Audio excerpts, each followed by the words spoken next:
اعوذ باللہ من الشیطان الرجیم بسم اللہ الرحمن الرحیم۔ السلام علیکم ورحمۃ اللہ وبرکاتہ۔ ویورز، الحمدللہ اللہ کے فضل و کرم سے ہم نے سورہ انفال کے پہلے 3 رکوع لفظی اور بامحاورہ ترجمے کے ساتھ پڑھ لیے ہیں۔ اللہ تعالی ہمیں سمجھنے کی توفیق عطا کرے اور قرآن کی تعلیمات پر عمل کرنے کی توفیق عطا کریں، آمین ثم آمین۔ آج ہم سورہ انفال کے تیسرے رکوع کے اندر سے 9th کلاس کے بچوں کے لیے کیسے سوال بن کر آ سکتے ہیں پیپر میں، یہ ہم دیکھیں گے۔ خاص طور پر کثیر الانتخابی سوالات اور جو مشقی سوال رکوع کے آخر پہ دیے ہوتے ہیں ان سوالات کو ہم حل کریں گے۔ تو آئیں شروع کرتے ہیں۔ جیسے کہ آپ کو اسکرین پہ نظر آ رہا ہے کثیر الانتخابی سوالات، اور یہاں پہ کچھ الفاظ نظر آ رہے ہیں جن کے 4 معنی 4 آپشنز میں دیے ہوئے ہیں، جن میں سے کوئی ایک معنی درست ہوگا جس کو آپ نے فل کرنا ہوگا۔ یہ اگر لفظی ترجمہ ہم نے یاد کیا ہوا ہوگا تو ہمیں اس طرح کا سوال کہیں سے بھی آ جائے تو ہم آسانی سے اس کو حل کر سکتے ہیں۔ اسی لیے میں بار بار یہ ریپیٹ کرتی ہوں یہ بات کہ بچے جو ہیں ان کو چاہیے کہ لفظی ترجمے کے ساتھ بامحاورہ ترجمہ سمجھیں، تاکہ نہ تو بامحاورہ ترجمہ کرنے میں مشکل پیش آئے، نہ لفظی ترجمہ کرنے میں مشکل پیش آئے، اور نہ ہی اس طرح کے سوالات میں کوئی مشکل پیش آئے۔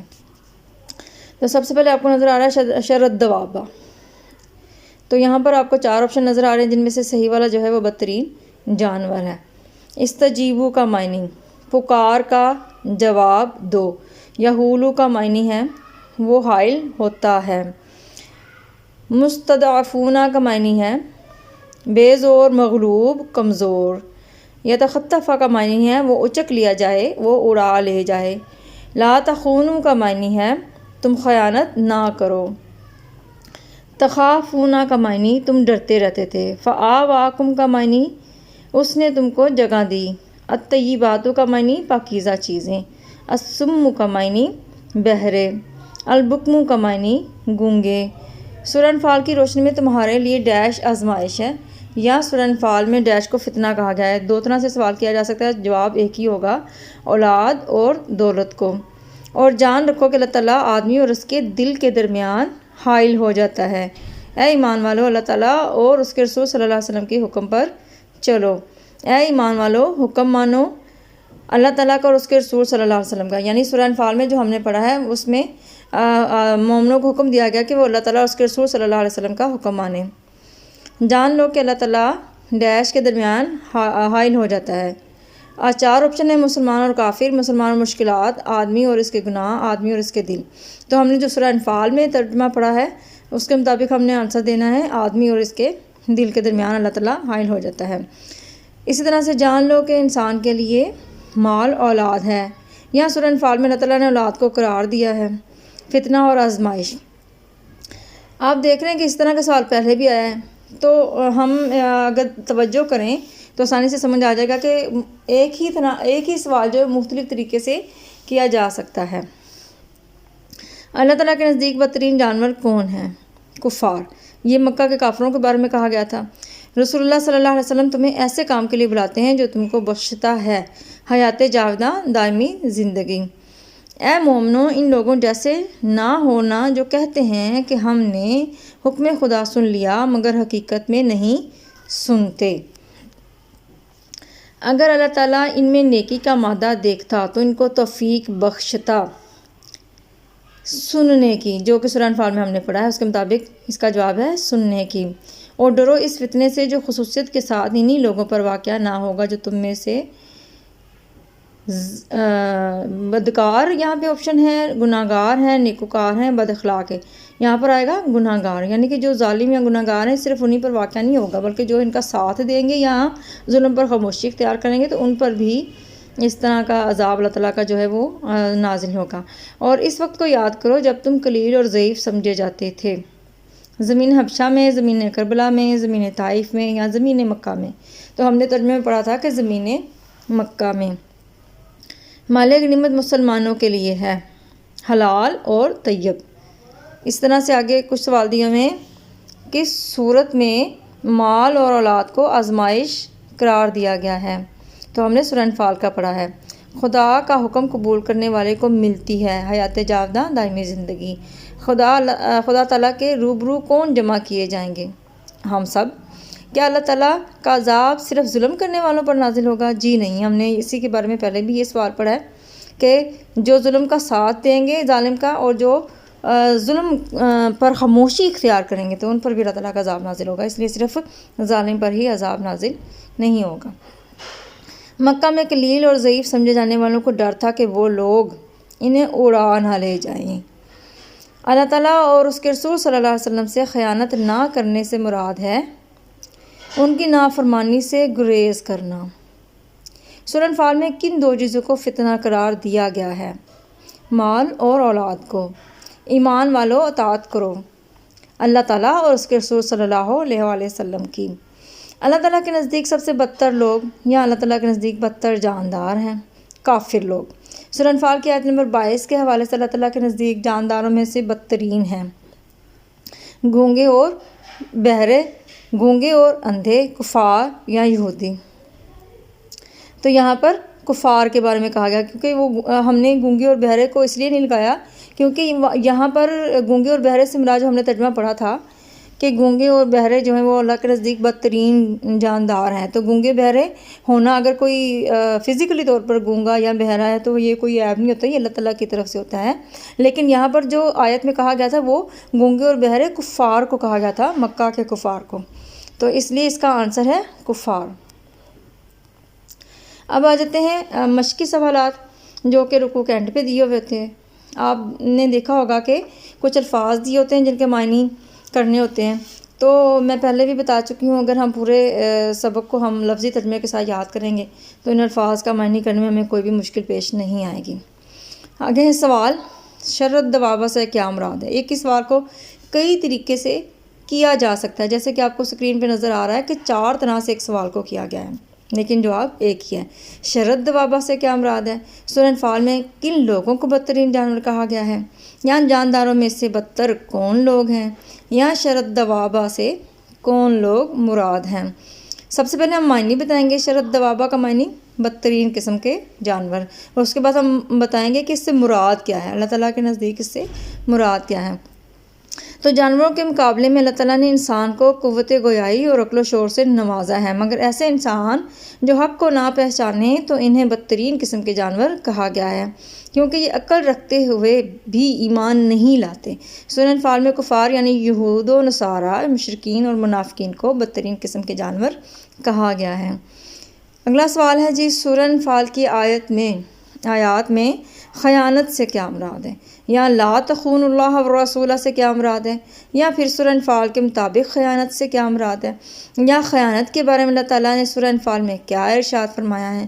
یا سورہ انفال میں کون کون سی خیانتوں کا ذکر کیا گیا ہے؟ یا سورہ انفال کی آیات میں خیانت سے کیا مراد ہے؟ مطلب یہ آپ دیکھ سکتے ہیں کہ ایک ہی سوال کو مختلف طریقوں سے کیا گیا ہے، تو ہم نے خیانت کے بارے میں ہی جواب دینا ہے جو کہ سورہ انفال میں بیان ہوا ہے۔ تو سب سے پہلے ہم خیانت کا معنی بتائیں گے۔ خیانت کا معنی ہے دغا، دھوکہ، بے ایمانی اور عہد شکنی۔ خیانت امانت کی ضد ہے اور منافق کی نشانی ہے۔ تو اس سے مراد کیا ہے؟ سورہ انفال میں 2 طرح کی خیانتوں کا ذکر کیا گیا ہے۔ نمبر 1، اللہ تعالیٰ اور اس کے رسول صلی اللہ علیہ وسلم کی خیانت، یعنی اس سے مراد یہ ہے کہ اللہ اور اس کے رسول صلی اللہ علیہ وسلم کی اطاعت نہ کرنا اور ان کے احکامات سے انحراف اور تبدیلی کرنا، یعنی ان کے احکامات میں کچھ تبدیلی کر دینا، یا کچھ کو ماننا، کچھ کو نہ ماننا، یا سرے سے نہ ماننا۔ اپنی امانتوں میں خیانت، اس کا مطلب ہے آپس میں دنیاوی معاملات اور لین دین میں دھوکہ دہی کرنا۔ اگلا سوال ہے جی، مندرجہ ذیل عبارات کا مفہوم بیان کیجیے۔ کچھ یعنی کہ آیات میں سے کچھ حصہ جو ہے وہ اس طرح کے سوال بنا کے شارٹ کوشچن میں آ جاتے ہوتے ہیں، مختصر سوالات میں، کہ تھوڑی سی آیت لکھی ہوتی ہے اور کہا جاتا ہے جی اس کا مفہوم لکھیں، تو ہم نے پہلے ترجمہ کرنا ہوتا ہے اور اس کے بعد اس کا مفہوم دینا ہوتا ہے۔ تو سب سے پہلے یہاں پہ ہے آیت وَلَا تَكُونُوا كَالَّذِينَ قَالُوا سَمِعْنَا وَهُمْ لَا يَسْمَعُونَ کا مفہوم بتائیں۔ تو سب سے پہلے ہم بتائیں گے ترجمہ، اور ان لوگوں جیسے نہ ہو جانا جو کہتے ہیں کہ ہم نے حکم خدا سن لیا مگر حقیقت میں نہیں سنتے۔ اب ہم اس کا مفہوم بتائیں گے اس آیت مبارکہ کا۔ اس آیت کریمہ میں مسلمانوں کو کفار کا انداز اپنانے سے منع کیا گیا ہے کہ وہ زبان سے تو کہتے تھے کہ ہم نے خدا کا پیغام سن لیا ہے، لیکن جب عمل کرنے کا وقت آتا تو وہ منہ پھیر لیتے ہیں۔ یہاں سننے سے مراد وہ سننا ہے جو ماننے اور قبول کرنے کے معنی میں ہوتا ہے۔ اشارہ ان کفار اور منافقین کی طرف ہے جو ایمان کا اقرار تو کرتے ہیں مگر احکام کی اطاعت سے منہ موڑ جاتے ہیں۔ آپ کو یقیناً اب اس آیت کا مفہوم سمجھ میں آ گیا ہوگا۔ اگر نہ سمجھ آئے تو بار بار ویڈیو کو دیکھیں، بار بار سنیں، بار بار سمجھیں، بار بار پڑھیں، تو پھر آپ کو انشاءاللہ کوئی مشکل نہیں رہے گی۔ اگلی آیت ہے جی ان شر الدواب عند اللہ الصم البکم الذین لا یعقلون کا مفہوم تحریر کریں۔ تو جیسے میں نے پہلے کہا، پہلے ہم ترجمہ بتائیں گے اور اس کے بعد مفہوم۔ کچھ شک نہیں کہ خدا کے نزدیک تمام جانداروں سے بدتر بہرے اور گونگے ہیں جو کچھ نہیں سمجھتے۔ مفہوم اس آیت کا ہوگا جی، اس آیت مبارکہ میں ان لوگوں کی نشاندہی کی جا رہی ہے جو سننے اور بولنے کی قوتوں سے صحیح کام نہیں لیتے، یعنی اللہ تعالیٰ نے ان کو سننے کی بھی طاقت دی ہوتی ہے اور بولنے کی بھی طاقت دی ہوتی ہے، لیکن کیا ہے کہ وہ اپنی ان طاقتوں سے صحیح کام نہیں لیتے، حق بات کو یا تو سنتے ہی نہیں یا سن کر قبول نہیں کرتے اور گونگے بنے رہتے ہیں۔ ان کی شکلیں اور صورتیں تو انسانوں جیسی ہی ہیں مگر حقیقت میں وہ بہرے گونگے جانور ہیں، بلکہ ان سے بھی بدتر ہیں۔ اگلی آیت ہے جی وَاعْلَمُوا أَنَّ اللَّهَ يَحُولُ بَيْنَ الْمَرْءِ وَقَلْبِهِ کا مفہوم تحریر کریں۔ تو پہلے ہم ترجمہ ہی کریں گے اور جان رکھو کہ خدا آدمی اور اس کے دل کے درمیان حائل ہو جاتا ہے، پھر ہم اس کا مفہوم بتائیں گے۔ آیت کے اس حصے میں اللہ تعالیٰ نے یہ وضاحت فرمائی ہے کہ حکم بجا لانے میں دیر نہ کرو، شاید تھوڑی دیر بعد دل کی کیفیت ایسی نہ رہے، کیونکہ اپنے دل پر آدمی کا قبضہ نہیں ہے مگر دل خدا کے ہاتھ میں ہے اور وہ جدھر چاہے پھیر دے۔ اس میں کوئی شک نہیں کہ وہ اپنی رحمت سے کسی کو نہ ہی محروم کرتا ہے اور نہ اس پر مہر لگاتا ہے۔ ہاں، بندہ جب اللہ تعالیٰ کے احکام ماننے میں سستی اور کاہلی کرتا ہے تو اللہ تعالیٰ کی طرف سے انعامات اور جزا کا سلسلہ روک دیا جاتا ہے۔ یہ بھی اہم ہے کہ آخرکار ہم سب کو اللہ تعالیٰ کے حضور جانا ہے اور وہاں اپنے سب اعمال کا حساب دینا ہے جو بندے نے دنیا میں کیے تھے۔ اب آ جاتے ہیں اگلی آیت نے دی ہوئی ہے وَاتَّقُوا فِتْنَةً لَا تُصِيبَنَّ الَّذِينَ ظَلَمُوا مِنْكُمْ خَاصَّةً کا مفہوم تحریر کریں۔ تو سب سے پہلے ترجمہ، اور اس فتنے سے ڈرو جو خصوصیت کے ساتھ انہی لوگوں پر واقع نہ ہوگا جو تم میں گناہ گار ہیں۔ مفہوم ہے جی اس آیت میں یہ تعلیم دی گئی ہے کہ تم اللہ تعالیٰ سے نہ ڈرو گے اور نہ فرمانی ترک نہ کرو گے تو ایسا عذاب نازل ہوگا جس کا شکار ہر خاص و عام پر نازل ہوگا۔ یعنی کہ اگر ہم اللہ تعالیٰ سے ڈریں گے نہیں اور نافرمانی کرتے رہیں گے تو اللہ تعالیٰ فرما رہا ہے کہ ایسا عذاب نازل ہوگا جس کا شکار ہر خاص و عام ہوگا۔ جو ظالم ہے وہ بھی اللہ کے عذاب کا نشانہ بنے گا، اور وہ نیک شخص جس نے ظالم کے ظلم پر خاموشی اختیار کی یا اس کے ظلم میں ساتھ دیا وہ بھی اللہ کے غضب میں گرفتار ہوگا۔ ایمان والوں کو یہ بھی حکم دیا گیا ہے کہ برائی کی نہ تو حمایت کریں اور نہ ہی اس میں خاموش رہیں، ہاتھ سے اسے روکیں یا زبان سے برا کہیں۔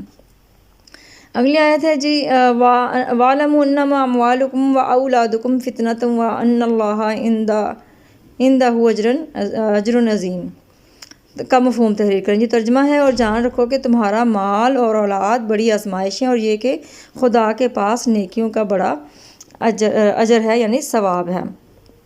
مفہوم اس کا کرتے ہیں جی اس آیت مبارکہ میں اللہ تعالیٰ نے مال اور اولاد کو فتنہ یعنی امتحان اور آزمائش قرار دیا ہے۔ مال و دولت کی قلت برائی کی طرف راغب کر سکتی ہے اور مال و دولت کی فراوانی فضول خرچی کا باعث بن سکتی ہے۔ بعض اوقات انسان مال کی کمی کے باعث بے صبری کرتا ہے اور مال کی کثرت کی وجہ سے اللہ تعالیٰ کی ناشکری کرتا ہے۔ اسی طرح اولاد کا نہ ہونا گلے شکوے کی وجہ بنتا ہے اور اولاد کی موجودگی اللہ کی تعلیمات سے غفلت کا باعث بنتی ہے۔